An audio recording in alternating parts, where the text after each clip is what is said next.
अस्सलाम वालेकुम। अबरार रशीद आपकी खिदमत में एक मरतबा फिर हाजिर, और हमेशा की तरह आपसे रिक्वेस्ट कि अगर अभी तक आपने मेरे चैनल को सब्सक्राइब नहीं किया तो उसे सब्सक्राइब कर लें। जो बेल आइकन है उसको ज़रूर प्रेस कीजिएगा। आपका बहुत बहुत शुक्रिया। इसी के साथ साथ एक इश्तिहार आपकी खिदमत में पेश किया जा रहा हूँ, वो है एक कुकिंग चैनल के हवाले से। आपसे दरख्वास्त है कि इस चैनल को भी ना सिर्फ सब्सक्राइब करें बल्कि इसको देखा भी करें, ताकि इसके सब्सक्राइबर्स की तादाद में भी इजाफा हो और इसके व्यूअर्स की तादाद में भी इजाफा हो। आपका बहुत बहुत शुक्रिया। ये इश्तिहार देखें, फिर उसके बाद बात होती है।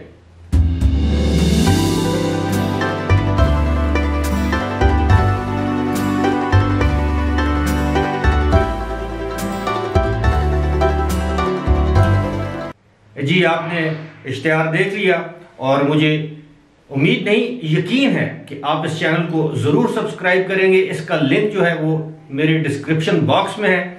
और बहुत से लोगों ने गुज़श्ता रात से, जब से मैंने ये सिलसिला शुरू किया है, इसको सब्सक्राइब किया है। उनका मैं शुक्रगुजार हूँ। ख़ास तौर पर ख़वातीन से मेरी दरख्वास्त है कि वो भी इस चैनल को ज़रूर सब्सक्राइब करें। अच्छा जी, सिचुएशन ये है कि आप ज़रा सोचिए कि आजकल दुबई से जो खबरें आ रही हैं वो अच्छी नहीं आ रही। इस वक्त मैं यूएई की बात नहीं कर रहा, मैं दुबई की बात कर रहा हूँ। दुबई से एक खबर आई है गुज़श्ता रोज़, वो ये कि कुछ किराएदारों के साथ एक बहुत बड़ा फ्रॉड हुआ है और वो एक कंपनी ने किया है। और अब जाहिर है वो पकड़े जाएंगे। और ये फ्रॉड है 30 मिलियन दरहम का, यानी 3 करोड़ दरहम का ये फ्रॉड हो चुका है। दुबई जैसी जगह पे, जहाँ पे लैंड डिपार्टमेंट, इकोनॉमिक डिपार्टमेंट और बहुत से डिपार्टमेंट्स इन्वॉल्व होते हैं। भारत पुलिस इसकी तहकीक कर रही है। इसी के साथ साथ एक दिलचस्प खबर है, वो ये कि वहां पर एक गैंग पकड़ा गया है दुबई में, जिन्होंने 15 मिलियन डॉलर यानी 1 करोड़ 50 लाख अमेरिकी डॉलर, जाली अमेरिकी डॉलर जो है वो उनसे पकड़े गए हैं। और इनका तरीका वारदात ये था कि ये किसी कंपनी से इन्होंने रब्ता किया, किसी अरब शख्स से रब्ता किया, अफ्रीकन गैंग के लोगों ने, कि जी हम आपकी कंपनी में 15 मिलियन डॉलर इन्वेस्ट करना चाहते हैं, उसके एवज आप हमें 1 मिलियन दरहम यानी 10 लाख दरहम आप हमें अदा कर दें।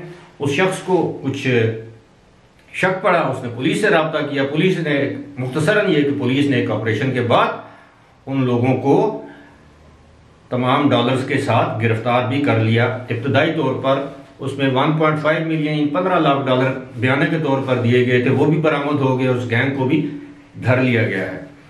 अब आते हैं जनाब दूसरी इंतहाई तशवीशनाक खबर की जानिब, और वो ये है कि गुज़श्ता 24 घंटों के दौरान पाकिस्तान में कोरोना वायरस के केसेस का नया रिकॉर्ड कायम हुआ है। और वो रिकॉर्ड क्या है? 7,878 केसेस जो हैं वो रिपोर्ट हुए हैं, 23 अमवात हुई हैं। और साथ ही साथ इस वक्त जो पॉजिटिविटी की जो रेशो है वो 12.93 यानी 13% वो हो चुकी है। मैं कब से ये रोना रो रहा हूं कि जब ये पॉजिटिविटी की शरह, अमवात की शरह, केसेस की शरह ऊपर जाएगी तो खुदा न खास्ता पाकिस्तान पर पाबंदियां लग सकती हैं। अल्लाह करे ऐसा ना हो। लेकिन अब आप उंगली के पीछे सूरज को तो छुपा नहीं सकते। जो चीजें हैं वो रिकॉर्ड के तौर पर सामने आ रही हैं। कुछ ऐसी ही सूरत हाल यूएई में भी है। गुज़श्ता रोज यूएई में जो केसेस रिपोर्ट हुए थे उनकी तादाद 3,000 से ज्यादा थी। और आज जो केसेस रिपोर्ट हुई गुज़श्ता 24 घंटों के दौरान, उन केसेस की तादाद है 2,921 और 3 अमवात हुई हैं। 2,921 केसेस रिपोर्ट हुए हैं, 3 अमवात हुई हैं, 1251 लोग जो हैं वो सेहतयाब हुए हैं। यहां पर मैं ये भी बताते चलूं, 13 जून 2020 को पाकिस्तान में कोरोना वायरस के केसेस की सबसे बड़ी तादाद रिकॉर्ड की गई थी। 6,825 केसेस रिकॉर्ड किए गए थे। अब ये रिकॉर्ड टूट चुका है और अब जो केसेस रिपोर्ट हुए हैं वो हैं 7,678।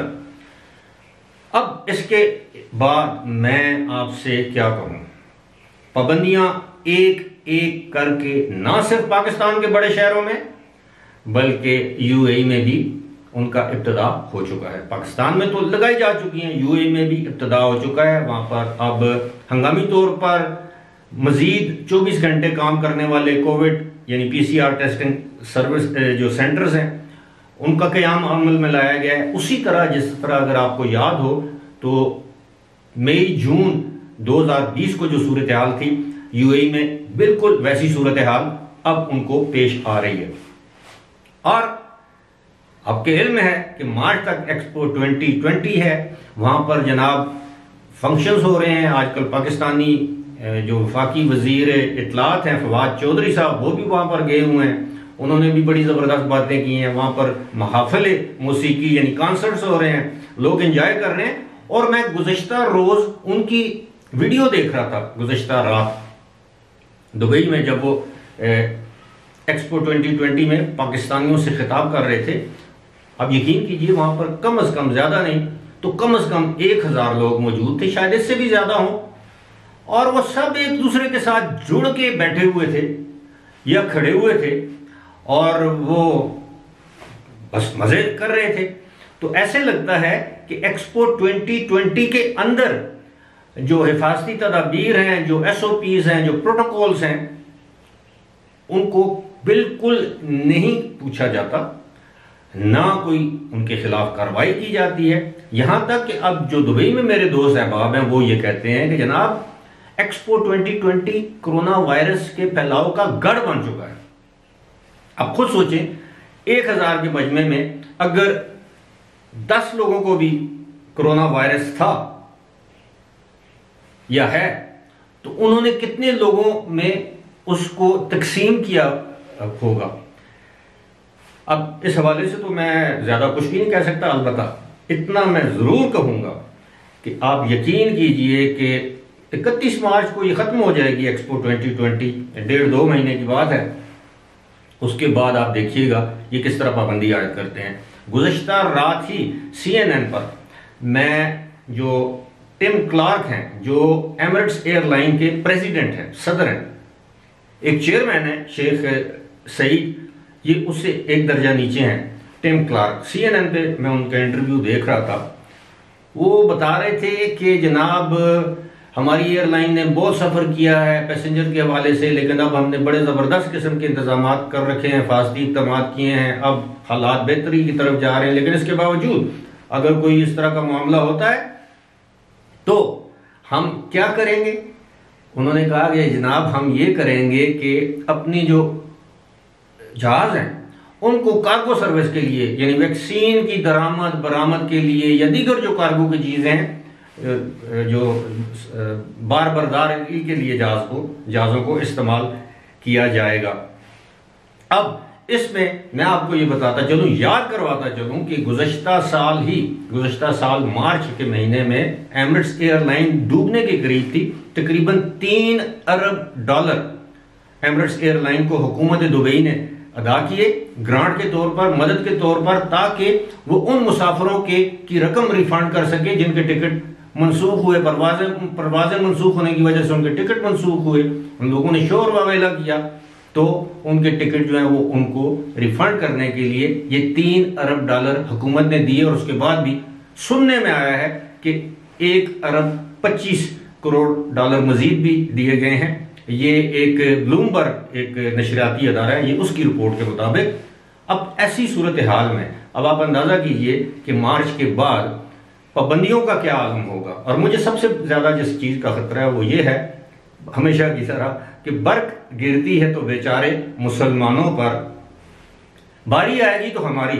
आज भी अमेरिका में, फ्रांस में, बरतानिया में, इटली में, स्पेन में रिकॉर्ड केसेस हैं। 4-4, 5-5 लाख अमेरिका में केसेस सामने आ रहे हैं रोजाना। फ्रांस में 1.5 लाख, जर्मनी में 1,34,000, इटली में 1,35,000, बरतानिया में 1 लाख, यानी सारे यूरोप में किसी मुल्क को रेड लिस्ट पर नहीं रखा गया यूएई में।